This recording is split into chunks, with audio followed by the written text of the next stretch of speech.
नमस्कार, इंकलाब TV channel में आपका स्वागत है।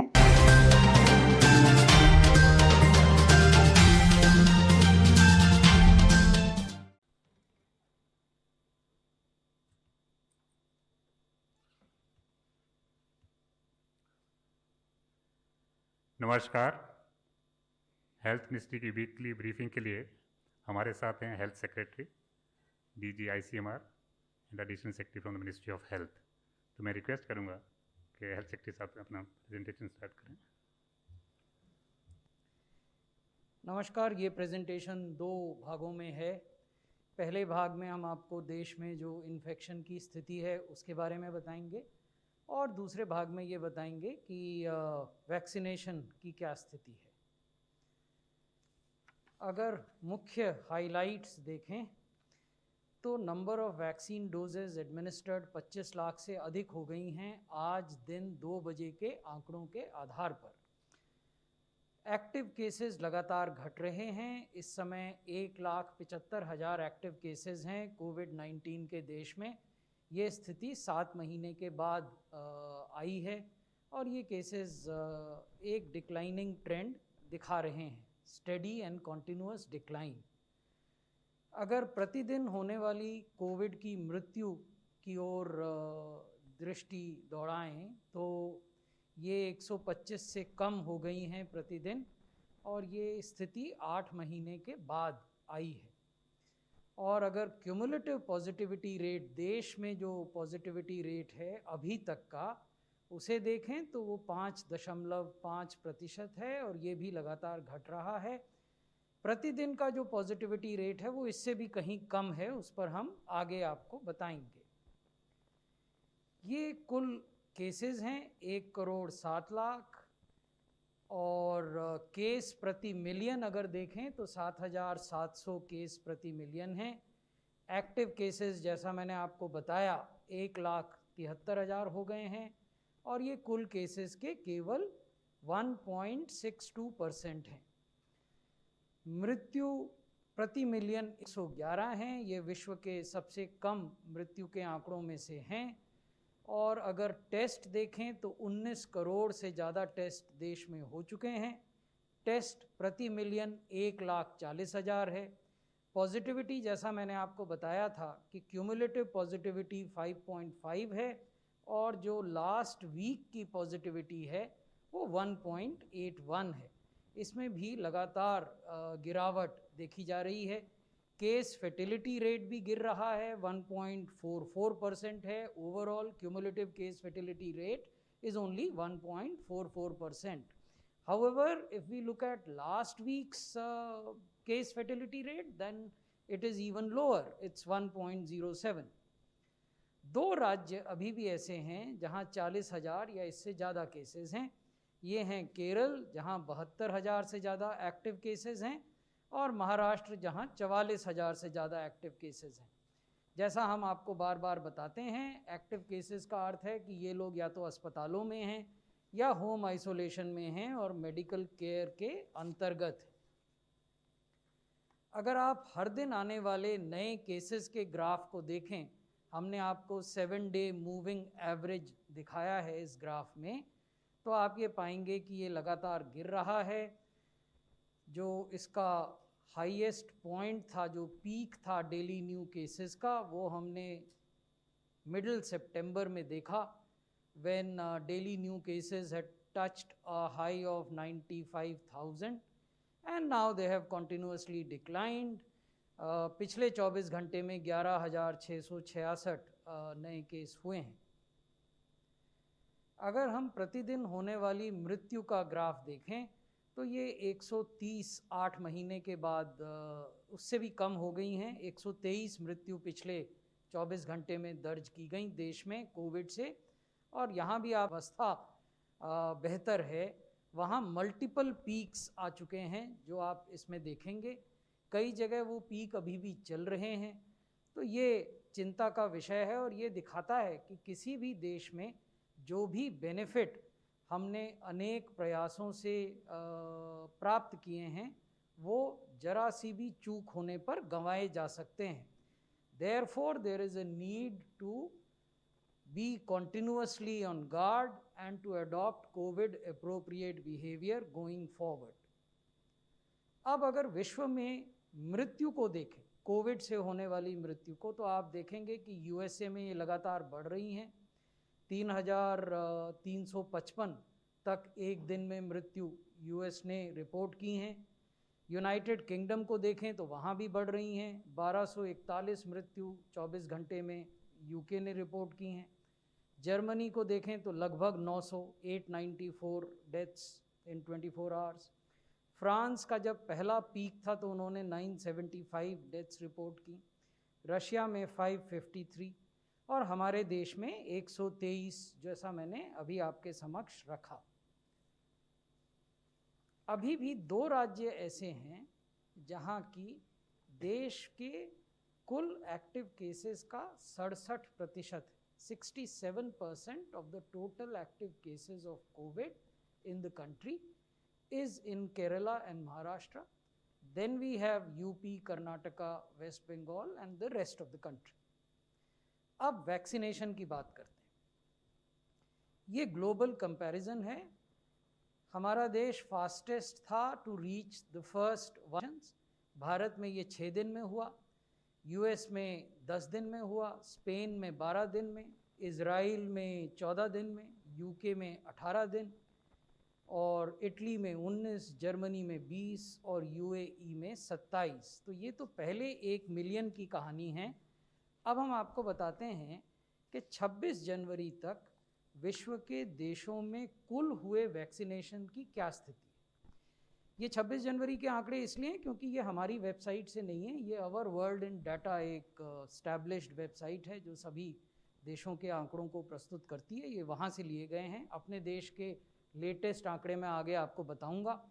यहाँ जो महत्वपूर्ण बात है वो ये है कि इस ग्राफ में जो देश दिखाए गए हैं उन्होंने दिसंबर के पहले सप्ताह में वैक्सीनेशन शुरू कर दिया था।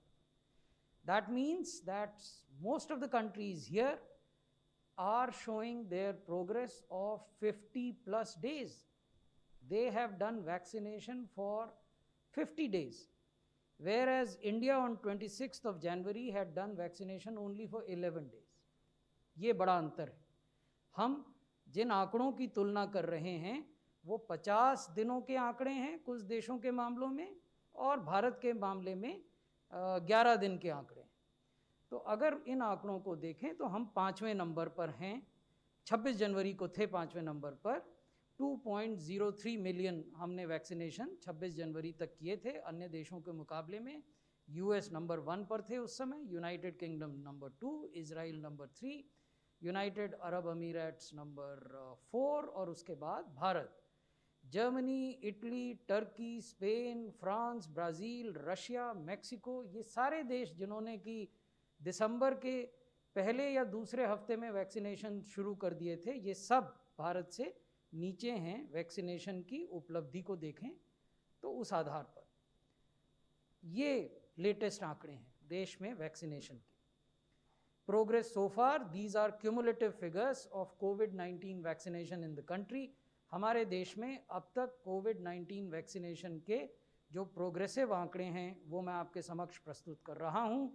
अब जिस समय हम आपसे बात कर रहे हैं देश में 25 लाख से ज़्यादा स्वास्थ्य कर्मी जिनको हम हेल्थ केयर वर्कर्स भी कहते हैं का वैक्सीनेशन किया जा चुका है। यहाँ मैं आपको बताना चाहता हूँ कि जब हमने वैक्सीनेशन प्रारंभ किया था और आपके साथ ये तथ्य साझा किया था, हमारा मानना ये था कि देश में एक दिन में लगभग 3000 वैक्सीनेशन सेशंस हम कर पाएंगे। तो जिस दिन ये कार्यक्रम शुरू हुआ 16 जनवरी को, उस दिन हमने 3374 वैक्सीनेशन सेशंस किए अक्रॉस द कंट्री, देश भर में, और 2 लाख से कुछ ज़्यादा लोगों का वैक्सीनेशन हुआ। 19 जनवरी को हमने ये संख्या बढ़ाई और 3800 सेशंस किए। 22 जनवरी को ये बढ़कर 6200 सेशंस हो गए। 25 जनवरी को पूरे देश में 7700 स्थानों पर टीकाकरण की प्रक्रिया की गई और आज जब हम आपसे बात कर रहे हैं तो देश में 9000 स्थानों पर वैक्सीनेशन सेशंस हो रहे हैं। यानी 9000 स्थान ऐसे हैं जहां की कोविड वैक्सीनेशन की प्रक्रिया चल रही है as we speak and interact with you. और हमने आपको ये भी बताया है कि कैसे जैसे वैक्सीनेशन सेशंस की संख्या बढ़ी वैसे वैसे लाभान्वितों की संख्या भी, the beneficiaries who got vaccinated in these sessions, that number has also increased. हम आपसे जब बात इससे पहले करते रहे हैं तो हमने आपको बताया है कि राज्य ने इतने वैक्सीनेशन सेशन शेड्यूल किए और उसकी तुलना में ये उपलब्धि प्राप्त की और ये इतने प्रतिशत उपलब्धि होती है. So this is something that the Union Ministry of Health and Family Welfare reviews on a daily basis. What do we review? We review the total number of vaccination sessions scheduled, the number of sessions conducted, the number of beneficiaries covered. However, equally important is the fact what is the percentage of the total universe of healthcare workers in a state which has been covered. So that is also something that we monitor. किसी भी राज्य में या संघ शासित क्षेत्र में health care workers का वो क्या नंबर है जिसको कवर किया जाना है और उसके विरुद्ध क्या उपलब्धि हुई है, तो ये मैं अब आपके समक्ष प्रस्तुत करूंगा. ये वो राज्य हैं जिन्होंने अपने हेल्थ केयर वर्कर्स के कुल यूनिवर्स का 35% से अधिक पहले 13 दिनों में कवर कर लिया है. This is commendable achievement and we must place on record our deep appreciation of the healthcare teams, vaccinators of states and UTs. Lakshadweep ने अपने सारे हेल्थ केयर वर्कर्स का 83% कवर किया है. उड़ीसा नंबर 2 पर है और इसने अपने हेल्थ केयर वर्कर्स का 50% कवर किया. उड़ीसा एक बड़ा राज्य है, यहाँ हेल्थ केयर वर्कर्स की संख्या ज़्यादा है इसलिए इनका चैलेंज ज़्यादा है. उसके बनिस्पत उसके बावजूद उन्होंने 50% से ज़्यादा कवरेज किया है, ये काबिल तारीफ़ बात है. हरियाणा तीसरे नंबर पे है, इन्होंने 50% हेल्थ केयर वर्कर्स को कवर किया है पहला डोज वैक्सीनेशन देकर. अंडमान निकोबार यहाँ संख्या जरूर कम है लेकिन इन्होंने 48% किया है. राजस्थान ने 46%, त्रिपुरा ने 45%, मिज़ोरम ने 40%, तेलंगाना ने 40%, आंध्रा ने 38%, कर्नाटक ने 35% और मध्य प्रदेश ने 35%. लेकिन सब जगह स्थिति ऐसी नहीं है. कुछ राज्य ऐसे भी हैं जहां अभी भी वैक्सीनेशन को रफ्तार पकड़नी बाकी है, तो उनकी जानकारी भी हम आपके साथ साझा करना चाहेंगे. States that need to improve vaccination performance. Jharkhand ने केवल 14% किया है अपने कुल हेल्थ केयर वर्कर्स का कवरेज. दिल्ली ने 15% से कुछ ज़्यादा किया है. तमिलनाडु ने भी 15% से कुछ ज़्यादा किया. उत्तराखंड ने 17% किया. छत्तीसगढ़ ने 20%, महाराष्ट्र ने 20%. ये बड़े राज्य, यहाँ हेल्थ केयर वर्कर्स की संख्या भी ज़्यादा है. हम चाहेंगे कि यहाँ भी वैसी ही उपलब्धि हो जैसी उड़ीसा में हुई, जैसी हरियाणा में हुई, जैसी मध्य प्रदेश में हुई, जैसी राजस्थान में हुई, जो हमने आपके साथ शेयर की. तो हम इन राज्यों के साथ लगातार संपर्क में हैं और विभिन्न प्रयासों को देख रहे हैं जिससे कि इस संख्या को बढ़ाया जा सके. अब जो अगली स्लाइड है उस पर मेरा अनुरोध होगा DG ICMR से कि वो आपसे जानकारी साझा करें. Thank you so much, sir. As we know that the concern of the UK variant strain for the last 4 weeks has been tremendous across the world. The UK variant strain is now present in 70 countries and we have identified 164 cases of the UK variant in India. This was isolated. They were found in the 3rd week of December. On the 22nd or 23rd of December, we were able to find the first case of the UK variant. Subsequently, in a week's time, we were able to collect the serum from these patients or the blood from these patients and culture the UK strain. This culture of the virus was done available in the laboratory. Now we wanted to know whether the current vaccines are working on this UK strain or not, and we have had some international reports talking about some vaccines working. some vaccines working partially. We looked at the data of patients who were immunized with Covaxin. We took out their blood and extracted the serum and tested with the cultured virus in the laboratory.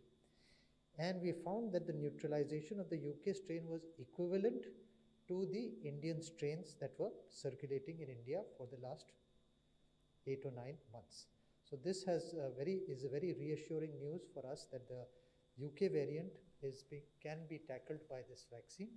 And although we are seeing more variants occurring in the world, at present in India, this is the only variant that we have been able to isolate at the moment.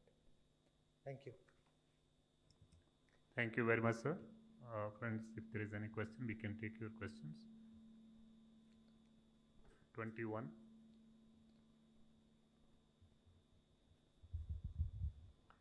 So the Covaxin, the fact sheet says that it cannot be administered to people on blood thinners. And given that large numbers of elderly and comorbid people in India are on blood thinners, does this mean that next phase onwards we'll have to move only to Covishield? The relative contraindication regarding blood thinners is mentioned in the fact sheet of both the vaccines, and we have written to the DCGI. Both the companies have written to the drug controller regarding changing this point in the fact sheet, and that will happen very soon. All patients who are on aspirin or clopidogrel and other blood thinners, so blood thinners are two categories. One are antiplatelets, which are aspirin and clopidogrel. That is not a problem at all. The second one is anticoagulants, which are given like heparin or newer oral anticoagulants. Those patients, their tendency to bleed is much higher, and the only worry is that there can be a local hematoma or a local swelling can occur where the injection site is. Therefore, it is a very relative contraindication, and the anticoagulant can be stopped for 1 or 2 days prior to giving for those who are on anticoagulants. But blood thinners like aspirin and clopidogrel, there is no contraindication, and that will be corrected and rectified in the fact sheet very soon as the drug controller gives permission for the same. 19. Sir, is there any timeline that we could get on when the general public, the procedures for them, their listings for the vaccinations will begin? And also, Kiran Mazumdar-Shaw, the head of Biocon, has today tweeted out saying that we need to vaccinate at least 20 lakh people per day, and that will happen only when we start roping in the private sector in a big capacity. So are you looking at those public-private partnerships as well at this point of time for vaccinating the general public?